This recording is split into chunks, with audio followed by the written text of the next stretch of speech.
La tercera ponencia de nuestro seminario sobre el protestantismo, sobre la Reforma protestante, tiene que ver con la Reforma clásica inglesa.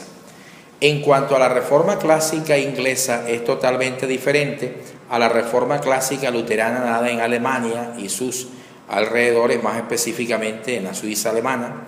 También diferente a la Reforma clásica calvinista dada en Francia y en la Suiza francesa, en Ginebra, porque la Reforma clásica inglesa se le conoce con el nombre de la Reforma sin reformadores, o sea, la Reforma sin un reformador en particular, como las dos que acabo de señalar. La historia de cómo se desarrolló una reforma al interior de la Iglesia en Inglaterra data también en el siglo XVI. Fue iniciada en Inglaterra mediante un movimiento desarrollado por los obispos ingleses. Pero antes de que se desarrollara el movimiento de reforma, que desarrollaron magistralmente los obispos ingleses, ocurrió un hecho significativo. El rey de Inglaterra, Enrique VII, había casado a su hijo mayor, había asistido a la boda de su hijo mayor, el rey, no rey, porque no alcanzó a ser rey, su hijo mayor Arturo, con Catalina de Aragón. Catalina de Aragón era la hija de los reyes de España. Entonces se produjo una alianza entre el reino de Inglaterra y el reino de España mediante el matrimonio de Arturo, el hijo mayor del rey Enrique VII, y de Catalina de Aragón.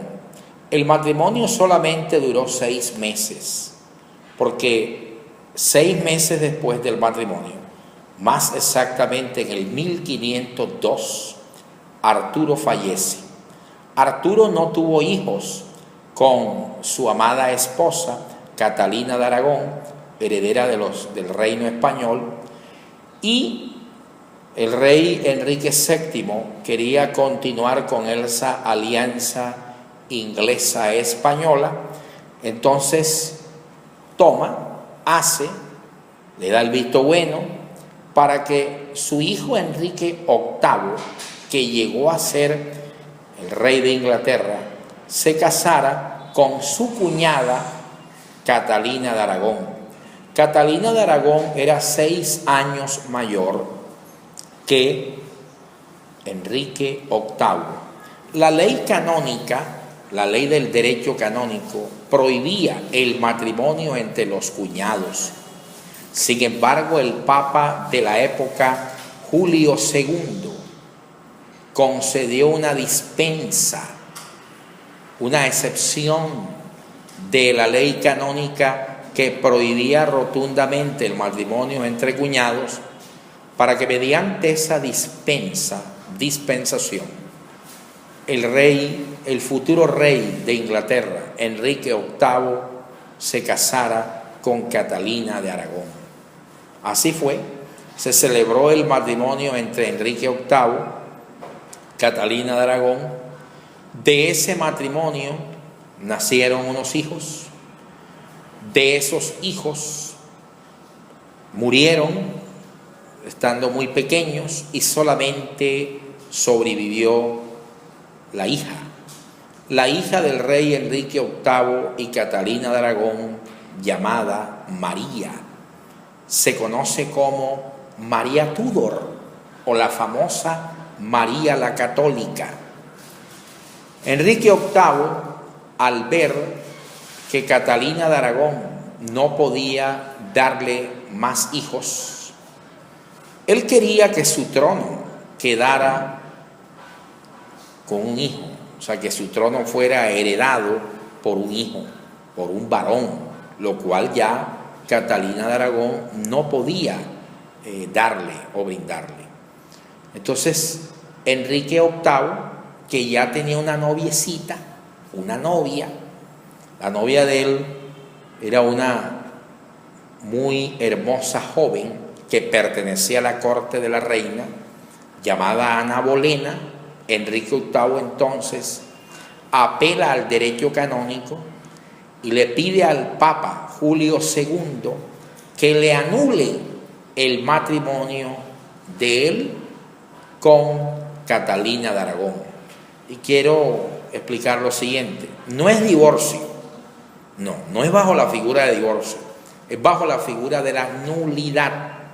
La nulidad consiste en que la autoridad eclesiástica declara nulo o inexistente la unión entre dos personas, el matrimonio de las dos personas. Está indicando, mediante un acto de nulidad, el matrimonio nunca existió, usted no está casado.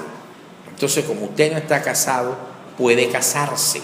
Esa es la nulidad, declarar inexistente una unión matrimonial por parte de una autoridad eclesiástica. Pero el rey Enrique VIII, además de enviar esta petición al Papa Julio II, la petición fue fundamentada en la prohibición que el derecho canónico hacía con respecto al matrimonio entre cuñados, que era prohibido en el derecho canónico.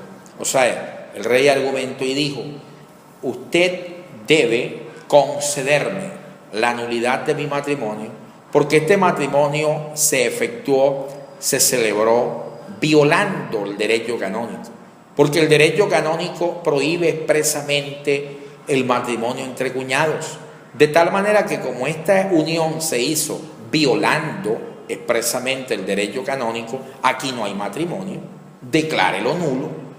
Además de enviarle esa petición al Papa Julio II, Enrique VIII le envía la misma petición a las facultades de derecho canónico más importantes y prestantes en Europa, para que los canonistas, juristas, expertos en derecho canónico también expresen su opinión. En tercer lugar, Enrique VIII le envía la misma petición a la jerarquía eclesiástica de Inglaterra, a los obispos ingleses. Como era de esperarse, el Papa Julio II, influenciado por Carlos V, no le concedió la petición al rey Enrique VIII, rey de Inglaterra, se la negó, pero las facultades de derecho canónico en Europa y la jerarquía eclesiástica, los obispos ingleses, sí le concedieron la razón al rey. Le dijeron al rey: usted tiene razón, esa unión matrimonial entre usted y su excuñada Catalina de Aragón, esposa de su hermano mayor Arturo, que murió, debe ser declarada nula, inexistente. Como las facultades de derecho canónico y la jerarquía episcopal, los obispos ingleses, le conceden la razón al rey, el rey entonces se siente con todas las facultades, y la jerarquía eclesiástica de la Iglesia en Inglaterra expide la nulidad del matrimonio entre Enrique VIII y Catalina de Aragón. Una vez expedida por parte de la autoridad eclesiástica en Inglaterra, de los obispos ingleses, en cuanto a la nulidad del matrimonio del rey con Catalina de Aragón, la reacción por parte del Papa de la época, el Papa Julio II, no se hizo esperar. El Papa desautoriza la decisión tomada por parte de los obispos ingleses, pero ya estaba tomada esa importante medida para el rey, y entonces el rey declara la independencia de la Iglesia de Inglaterra de la jurisdicción de la Iglesia de Roma. La independencia de la Iglesia de Inglaterra de la autoridad o jurisdicción de la sede de Roma, del Papa romano, es sumamente importante, porque en Inglaterra empiezan los obispos ingleses a hacer una verdadera reforma al interior de la Iglesia.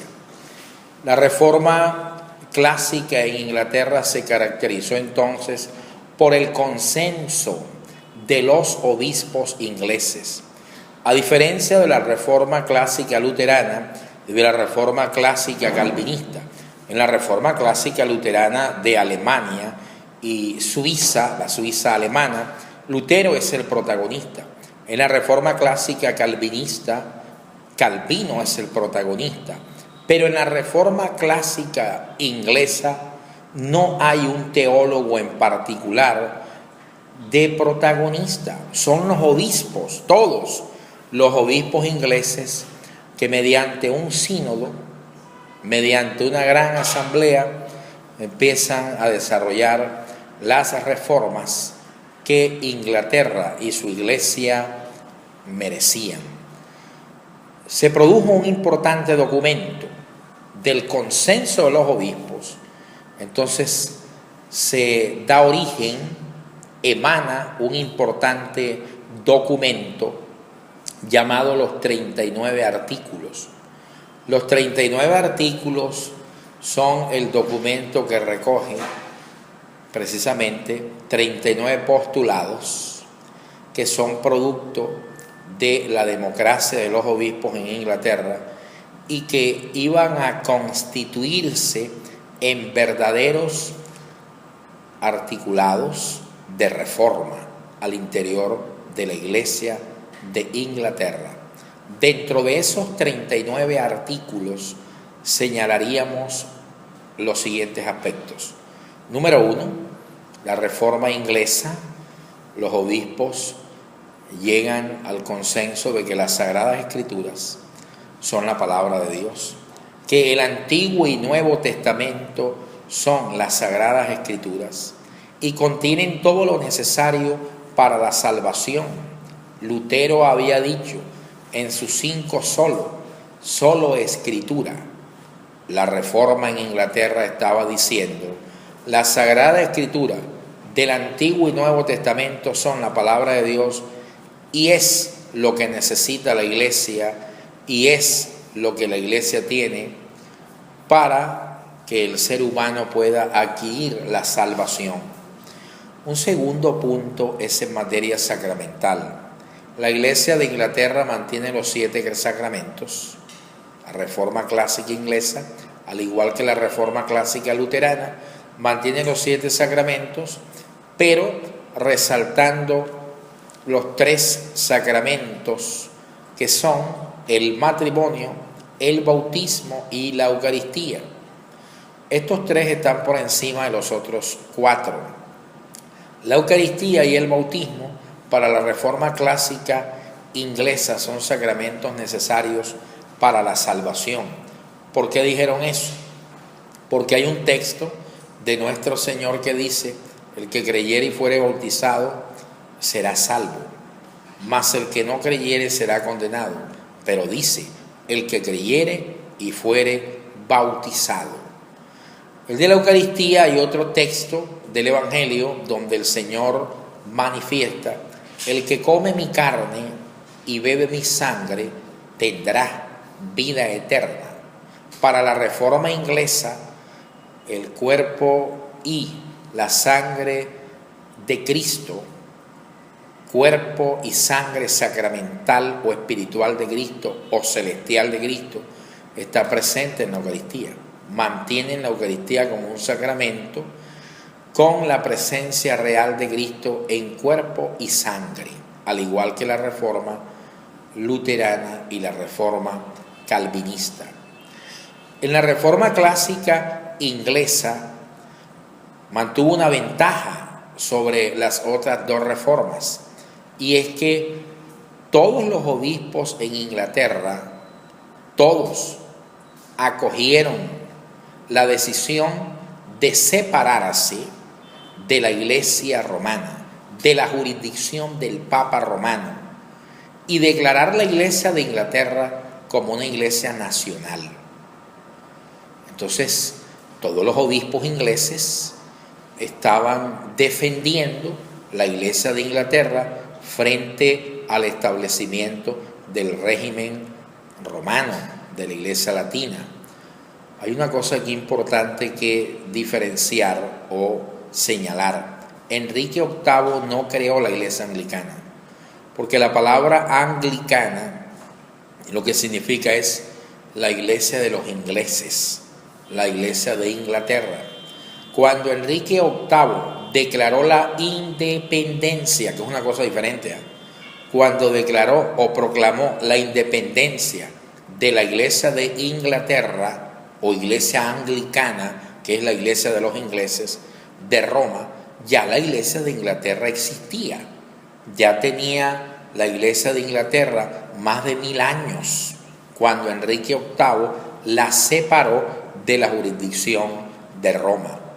Por eso es incorrecto señalar, es equivocado señalar que la iglesia anglicana nace con Enrique VIII. No es cierto, porque Enrique VIII, repito, no creó ninguna iglesia, independizó, que es una cosa diferente, a la iglesia que ya existía 1000 años antes de él, de la autoridad del Papa romano. ¿Qué otros postulados adoptaron los obispos en Inglaterra? Postulados que están señalados y desarrollados en el primer gran documento que recoge el espíritu reformista, el espíritu de reforma en Inglaterra, como son los 39 artículos. El celibato. Hasta ese momento en Inglaterra el celibato de los ministros, sea diáconos, presbíteros o sacerdotes, y obispos, era obligatorio. La Iglesia romana había establecido el celibato obligatorio a partir del siglo XII en adelante, celibato obligatorio. Pero en Inglaterra, con estas reformas, el celibato se convierte en opcional. Mire qué importante. Pasan de celibato obligatorio a celibato opcional. El ser célibe es un don, mas no es la regla. Porque en la epístola de Pablo a Timoteo, Pablo le dice a Timoteo que el que quiere ser un obispo, buena obra desea, pero era necesario que el obispo sea marido de una mujer. Entonces, los primeros obispos de la iglesia fueron casados. Los primeros ministros eran casados. El celibato era una opción, mas no era una obligación. El celibato era no la norma, era la excepción. Era la excepción, mas no la normatividad. Sí, en el apóstol Pablo, en la carta a los Corintios, hablando Pablo de los problemas sobre el matrimonio, el apóstol Pablo señala: quisiera que todos sean como yo, que no tengo mujer y que solamente he dedicado mi vida a predicar el evangelio, a desarrollar este ministerio apostólico que he recibido por don de Dios.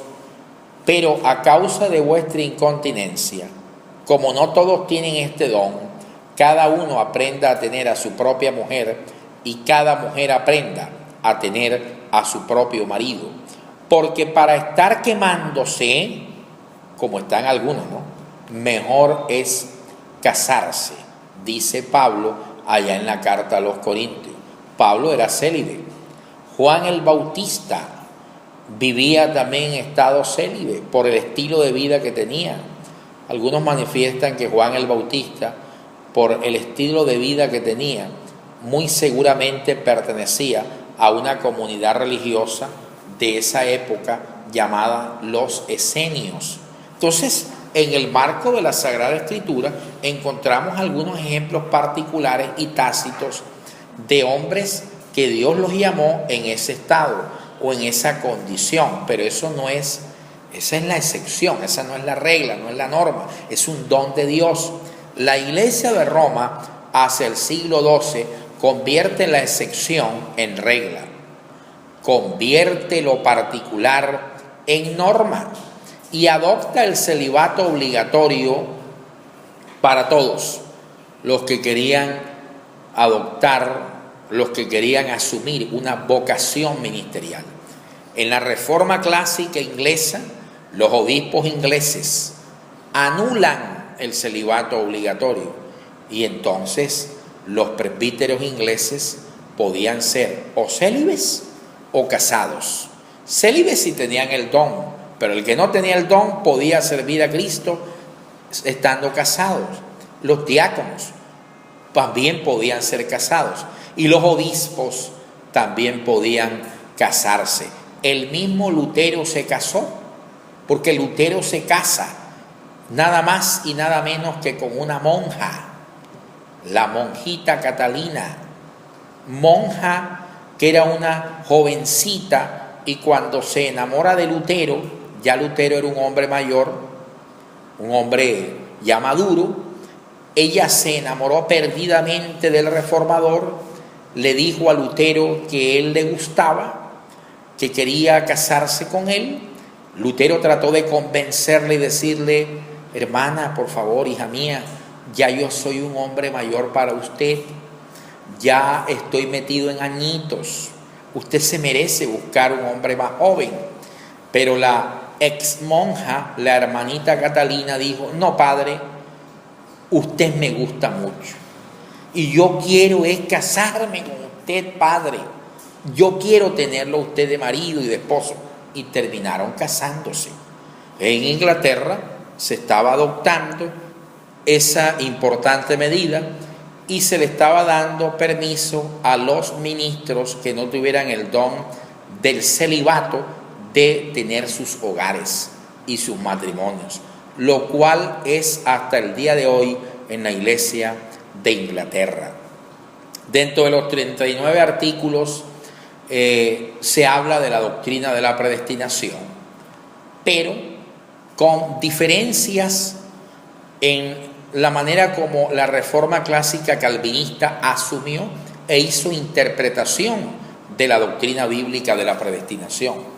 Porque en la Reforma Inglesa se confiesa que Cristo murió por todos y no que murió únicamente sobre aquellos que supuestamente Dios había predestinado para salvar. No, en la Reforma Inglesa la salvación y el acto sacrificial de Cristo es un acto universal para el beneficio de todos. La voluntad de Dios es salvífica y al mismo tiempo universal. Dios quiere que todos los hombres se salven, procediendo al arrepentimiento. En la Reforma Inglesa no se anula, no se niega el libre albedrío, como sí es negado en la Reforma Clásica Calvinista.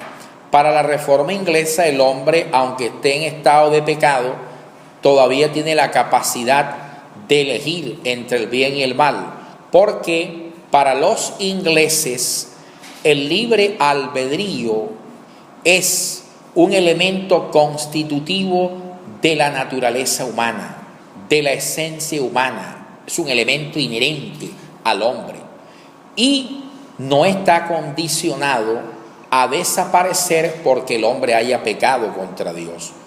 El hombre, aún en estado de pecaminosidad, mantiene su capacidad de decisión entre el bien y el mal o libre albedrío. Entonces, como el hombre está en capacidad de decidir, aquellos que han hecho un uso adecuado o debido de su decisión y que han abrazado la propuesta salvífica o salvadora de Dios, tienen vida eterna si perseveran hasta el fin. Pero aquellos que han hecho un uso indebido de su voluntad y han rechazado el plan de salvación que Dios ofrece en la persona de su Hijo en la cruz, pues no tienen salvación si mueren en ese estado de rechazar la gracia de Dios y de rechazar el plan de salvación. En la Reforma de Inglaterra se mantienen las tres órdenes ministeriales: el orden del diaconado, el orden del presbiterado y el orden del episcopado. La estructura de la jerarquía inglesa de los ministerios en Inglaterra son diáconos, presbíteros y los obispos, estructura que viene desde la era antigua, desde la antigüedad en la iglesia, lo cual no encontramos en la Reforma Clásica luterana o calvinista, porque en Alemania ni un solo obispo alemán abrazó la reforma de Lutero. Los que abrazaron la reforma de Lutero fueron muchos presbíteros y muchos diáconos, muchos religiosos, pero en Alemania no hubo obispos que hayan abrazado la reforma de Lutero. Sí hay algunos obispos en Noruega, obispos católicos romanos de Noruega, que posteriormente se convirtieron al luteranismo, pero eso fue en Noruega, no en Alemania. En el caso del calvinismo, también no tenemos presencia de obispos católicos romanos de esos países donde el calvinismo fue aceptado por la población que se hayan convertido a las tesis del calvinismo. Se convirtieron muchos sacerdotes, se convirtieron muchos religiosos o diáconos.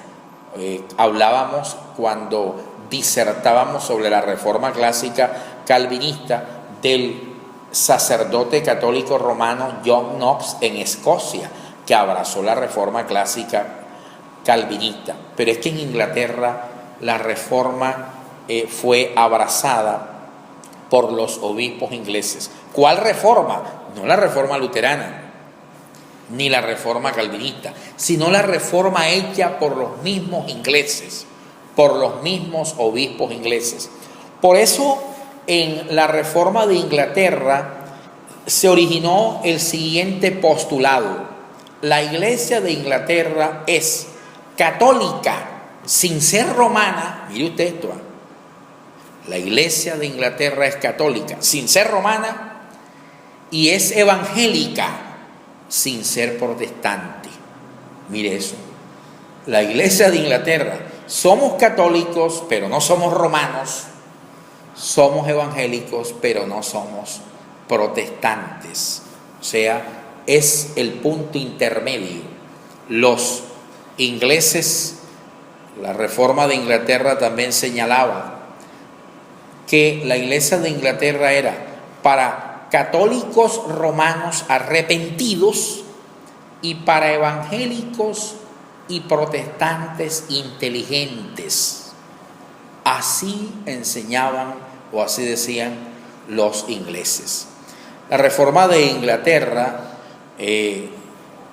pues desarrollada por la Iglesia anglicana, empezó a desarrollarse por el mundo entero. ¿Por qué? Porque el Imperio Británico, el Reino de Inglaterra, convirtió a la Iglesia en patrimonio de los ingleses. El rey, pues en ese momento, cuando Enrique VIII muere, su trono queda en manos de María Tudor. María Tudor era la hija del rey Enrique VIII con Catalina de Aragón. Entonces María Tudor era una católica romana a ultranza, persiguió a los obispos que estaban defendiendo la reforma en Inglaterra, mató a muchos de ellos. Después María Tudor es quitada del trono y es elevada como reina la hija del rey Enrique VIII con Ana Bolena, porque Enrique VIII se casa con Ana Bolena. Y del matrimonio de Enrique VIII y Ana Bolena nace una muchacha llamada Isabel, la reina Isabel. Se le conoce como Isabel la Protestante. Isabel profundizó la reforma en Inglaterra. Entonces, los ingleses en cada una de sus colonias, en todas sus colonias, pues llevaban la presencia de un misionero inglés, de un ministro anglicano de la Iglesia de Inglaterra. Es más, los Estados Unidos de Norteamérica, que fueron colonizados por los ingleses, los primeros misioneros que llegaron a los Estados Unidos fueron los misioneros anglicanos, los misioneros ingleses. La Iglesia de Inglaterra se instala en Norteamérica, en las colonias americanas. Allá en Estados Unidos, pues de esa evangelización que hacen los misioneros anglicanos, surge la famosa iglesia episcopal, que es una de las iglesias más poderosas en los Estados Unidos. ¿Por qué? Porque se originaron de la evangelización que hicieron los ingleses o anglicanos en los Estados Unidos de Norteamérica. De esa manera se desarrolló la Reforma Clásica inglesa. Paralelo a la Reforma Clásica inglesa, en Alemania, en Suiza, en Holanda y en Francia nace un nuevo movimiento. Y ese nuevo movimiento es lo que da origen a nuestra cuarta y última ponencia de este seminario. Ese nuevo movimiento es llamado la Reforma Radical o Reforma Anabaptista. Repito, Reforma Radical o Reforma Anabaptista.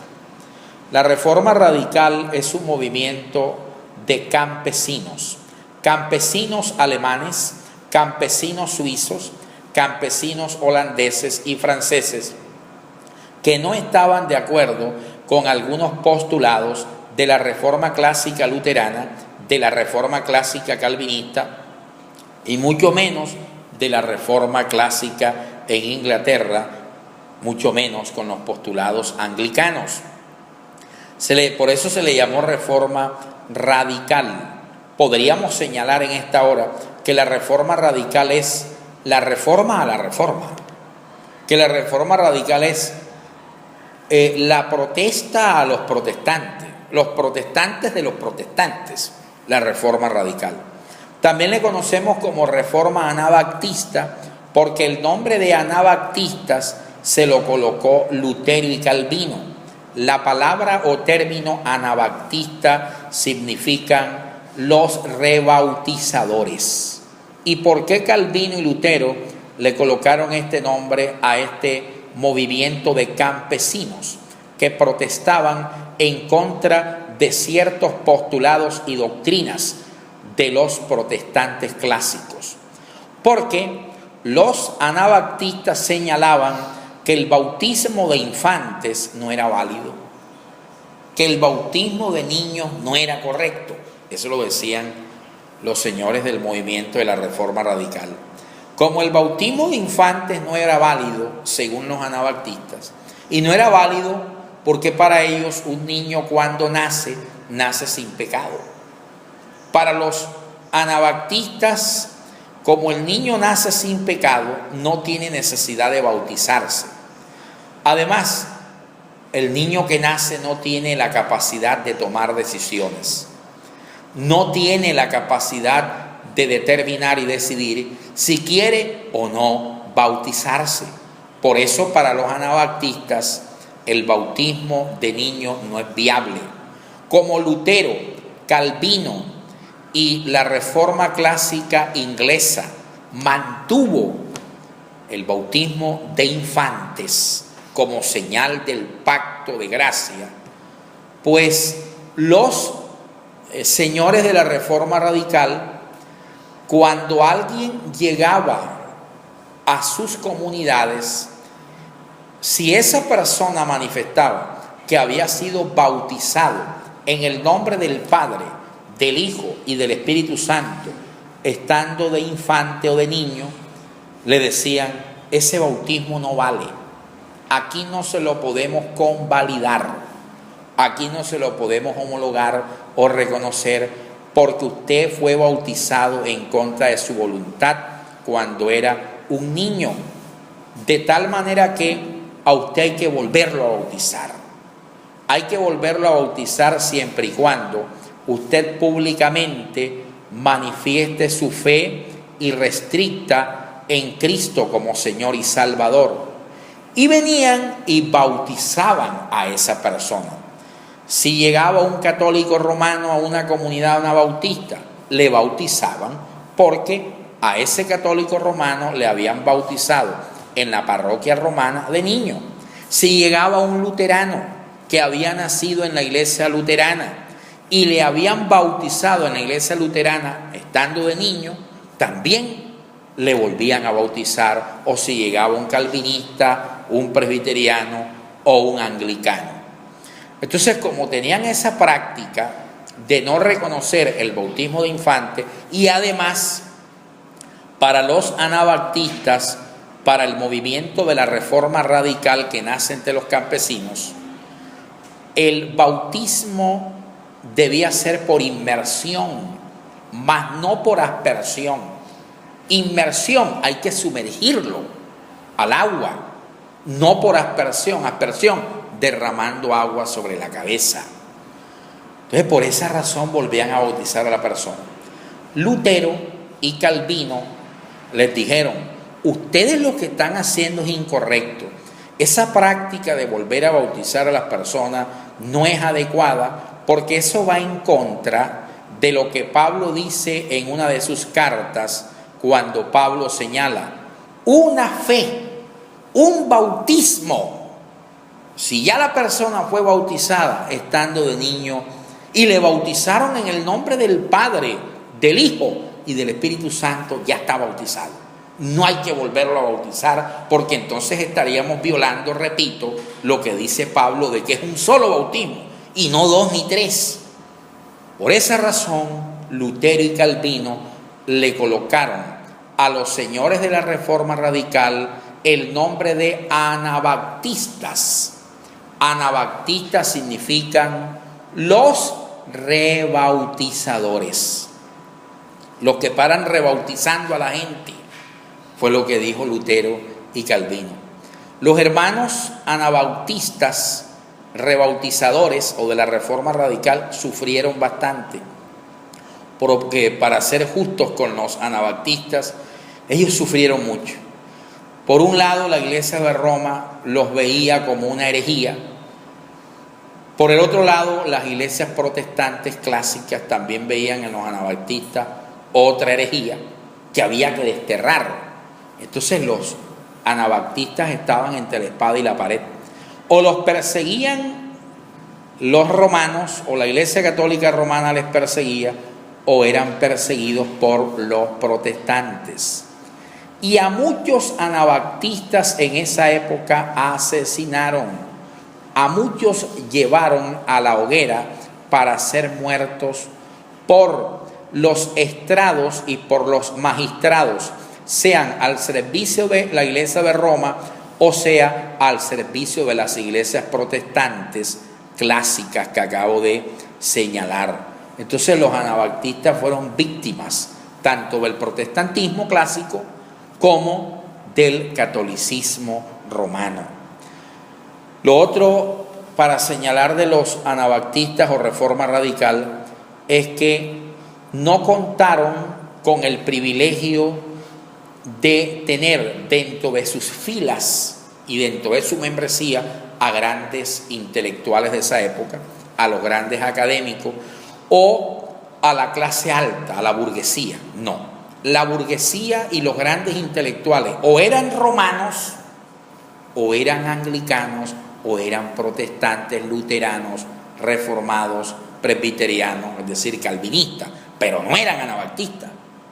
Los anabaptistas eran un movimiento de campesinos, o sea, las personas que pertenecían a estas comunidades venían del proletariado, de las clases sociales campesinas. Por eso tanto sufrimiento con los hermanos anabaptistas. El movimiento anabaptista empezó a crecer también, y del movimiento anabaptista se origina una iglesia ya organizada, la famosa iglesia menonita. Se le llamó a la iglesia menonita, se le dio este nombre por un anabaptista famoso llamado Menno Simons. Menno Simons fue el gran propagador de la Reforma Radical anabaptista. Entonces, la iglesia que surgió del movimiento anabaptista o Reforma Radical, ya organizada, en honor a Menno Simons, se le dio el nombre de Iglesia Menonita que existe hasta el día de hoy. Los hermanos anabaptistas y de la iglesia menonita se han caracterizado por ser grandes gestores, por ser grandes protagonistas de labor social, de gestión social en nuestros países de América Latina. Eso hay que reconocérselo y hay que encomiarle esa actitud a la iglesia menonita, que hoy es la heredera del antiguo movimiento anabaptista o reforma radical. Entonces el panorama del protestantismo en Europa estaba conformado por la iglesia evangélica de Alemania o luterana, que estaba por toda Europa ya extendida, la iglesia reformada calvinista, la iglesia presbiteriana calvinista y ahora el movimiento anabaptista o reforma radical con posteriormente la iglesia menonita. Y en Inglaterra, con todas sus colonias, estaba la reforma clásica inglesa con la iglesia anglicana o iglesia de Inglaterra. Los ingleses llegaron a los Estados Unidos, ya para ir finalizando y para ubicarlos a ustedes, llegaron a las tierras americanas, los ingleses, pues empezaron a colonizar al país del norte, tanto a los Estados Unidos como el Canadá. Los primeros misioneros, dije hace un instante, que llegaron a los Estados Unidos, fueron los misioneros anglicanos. Ellos establecieron en Estados Unidos las primeras colonias y las primeras congregaciones de habla inglesa y de tradición anglicana. Pero los ingleses, que siempre han sido amantes del derecho y de las libertades, dejaron que otras iglesias llegaran a Norteamérica. Entonces las otras iglesias clásicas protestantes también se instalaron en los Estados Unidos. Y también llegaron los anabaptistas, los de la reforma radical o menonitas. Estados Unidos se convirtió en el Nuevo Mundo, en el país que iba a acoger a todos estos inmigrantes.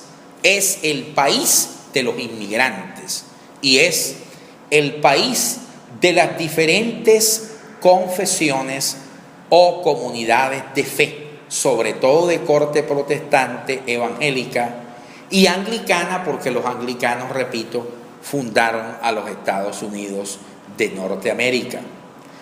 En Estados Unidos surgieron otros movimientos. En Estados Unidos surgió un movimiento llamado la Iglesia Bautista. Ya aquí estamos ubicados entre el siglo XVIII, XIX, del siglo XVII, XVIII, XIX. Allá en el siglo XVIII surgió la Iglesia Bautista. La Iglesia Bautista nace en medio de los etos, en medio de la población negra norteamericana. Pero los bautistas eran hijos de una antigua iglesia que nació en Inglaterra, llamada la Iglesia Congregacionalista o los Congregacionalistas. Los congregacionalistas habían sido anglicanos que no estaban de acuerdo con el gobierno de los obispos, sino con un gobierno congregacional, donde la iglesia, los feligreses, los miembros eran la máxima autoridad. Por eso se llamaban los congregacionalistas, porque adoptaron un tipo de gobierno congregacional, gobierno de asamblea.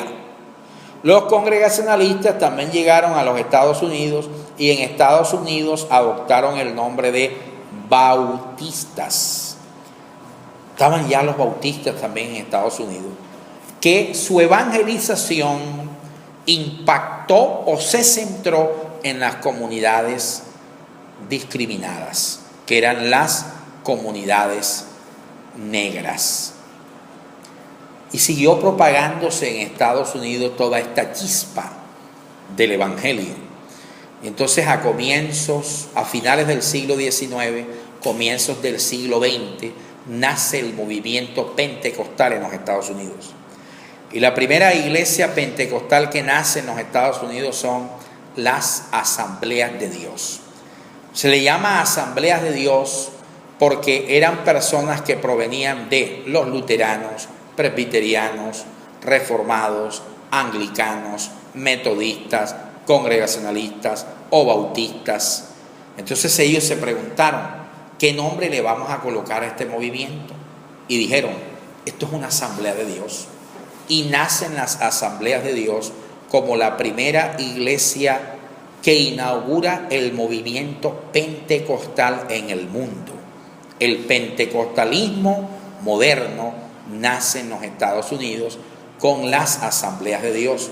Después de la iglesia asambleas de Dios, nacen otras, como la iglesia de Dios, como la iglesia del Evangelio Cuadrangular, cuya fundadora fue la famosa predicadora metodista Aimee Mafferson, que funda la iglesia Cuadrangular en Los Ángeles, California, y allá se funda un templo, el templo central de la iglesia Cuadrangular en el mundo, que es el templo Angelus, así que se conoce.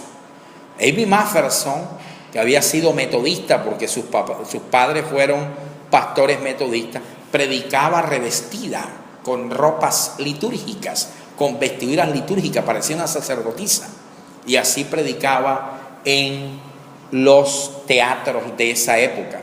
Aimee Mafferson tuvo la primera emisora cristiana del mundo. Ella la tuvo al servicio de su predicación de avivamiento y evangelística. Estas iglesias adoptaron, juntamente con la iglesia bautista, las iglesias pentecostales que acabo de decir, asambleas de Dios, iglesia de Dios, iglesia del evangelio completo, que llamamos cuadrangular, pero su nombre es así, iglesia del evangelio completo, cuadrangular porque Cristo salva, sana, Cristo viene otra vez y Cristo bautiza con Espíritu Santo y fuego. Esos 4 postulados, por eso le llaman iglesia cuadrangular, por esas 4 doctrinas. Entonces estas iglesias, más la iglesia bautista, que no es una iglesia pentecostal, adoptaron postulados de los anabaptistas. ¿Qué adoptaron de la reforma radical o anabaptista? El tema del bautismo de personas que tienen uso de razón. No bautizan infantes, eso lo heredaron de los anabaptistas. Y volver a bautizar a una persona que haya sido bautizada de infante o de niño, lo adoptan entonces de los anabaptistas. ¿Qué adoptaron de Ulrico Zwinglio? Los traslado otra vez para Zwinglio. Adoptaron de Zwinglio que el señor Zwinglio había dicho que ya no es Eucaristía, sino que es cena del Señor, y que la cena del Señor es simplemente una cena simbólica, que el pan es símbolo del cuerpo y el vino es símbolo de la sangre. Eso lo adoptaron estas nuevas iglesias de Zwinglio. Entonces, las nuevas iglesias evangélicas, que les llamo iglesias de última generación, han adoptado elementos doctrinales que provienen de las diferentes expresiones que surgieron durante la Reforma Protestante. Gracias a Dios por este seminario, porque nos alimenta, nos edifica. Esto es importante que usted lo conozca para que usted pueda edificar su fe. No es posible que usted quiera ser un evangélico hoy y desconozca cómo se originaron las diferentes iglesias evangélicas. Eso es como decir, soy católico romano y no sé cuándo nació la iglesia de Roma. No es posible decir, soy evangélico, pero no sé cómo se originaron nuestras iglesias. Por eso desde aquí les insto para que se sigan preparando y formando con nuestro centro de formación. Muchas gracias.